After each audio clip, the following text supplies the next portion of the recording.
ತಿನ್ನೋರಿದ್ರೆ ಬಂದ ಅಲ್ಲಿ ಕೊಡ್ರಪ್ಪ ಹಣ್ಣು ತಗೊಂಬರ್ರಿ ತಿನ್ಬರ್ರಿ. ಕಬ್ಬನ್ನು ಸಾಲು ಕೊಡ್ದು ಕಬ್ಬು ಹಚ್ಚಿ ಅದಕ್ಕೆ ಹಗಲು ರಾತ್ರಿ ಕತ್ಲ ಬಿಸಿಲ ಅನ್ನಲ್ದೆ ಎಲ್ಲ ಬೆಳೆಸಿ ಇವತ್ತು ಹಗಲಿಯಲ್ಲಿ ಏನ್ ಮಾಡ್ತಾರೋ ಸೀಟ್ಯಾಗ ಕಂಟಿನ್ಯೂ ಲೈನ್ ಕೊಡ್ತಾರ. ನಮ್ಮ ರೈತರಿಗೆ ಏನ್ ಮಾಡ್ತಾರೋ ರಾತ್ರಿ ಲೈನ್ ಬಾರಾಕ್ ಕೊಡ್ತಾರ, ಇಲ್ಲ 3 ಗಂಟೆ ಕೊಡ್ತಾರ.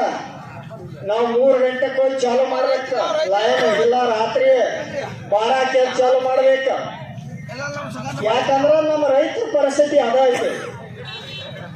ಇಲ್ಲಿ ಸೀಟ್ಯಾಗ ಏನು ಬೆಳೆ ಬೆಳೆಯೋಲ್ಲ, ಏನೆಲ್ಲ ಪಂಕ ಹಚ್ಚೋದು ಎಲ್ಲಕ್ಕೂ